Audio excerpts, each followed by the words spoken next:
Many people have been complaining about the Necromancer tower being weak or useless. But why is this happening? Is there something wrong with this new event tower? Before I start, please consider hitting that like and subscribe buttons because it will help me a lot, okay? Let's get started into the video. To use this tower, it requires some brain.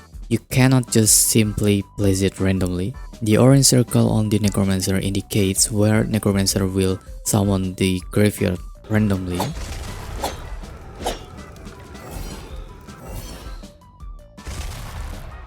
This has a similar function to the engineer, but this one only spawns on the path.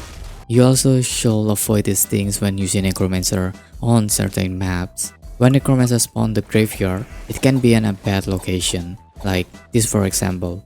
Also, you don't need to place the Necromancer too early because the level 1 and level 2 Necromancer aren't very effective. I recommend you to place it on wave 20 or 15.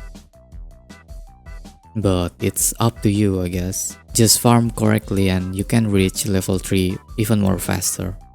Why do you need level 3? First, the Necromancer will be able to summon Giant Skeleton with 250 XP, which is quite strong, and Skeleton Knight with 65 XP and 25 damage. This is much better than the level 2 Sword Skeleton, which only has 20 XP and 15 damage.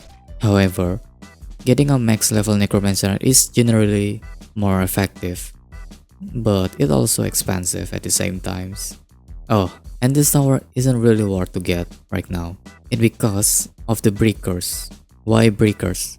Well, if you know that, breakers have some invincibility for a few seconds when they break, which cause any units that try to hit them will die instantly.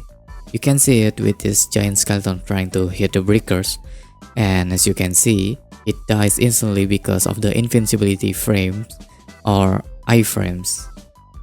What is iframes?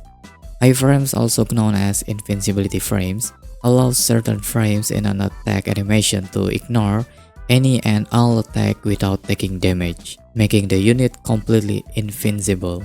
They also need to add this feature to counter Axel and Minigunner because if not, they can just shred breakers in just a few seconds. What do you think? Is it really a good thing for them to add the iframes to the breakers?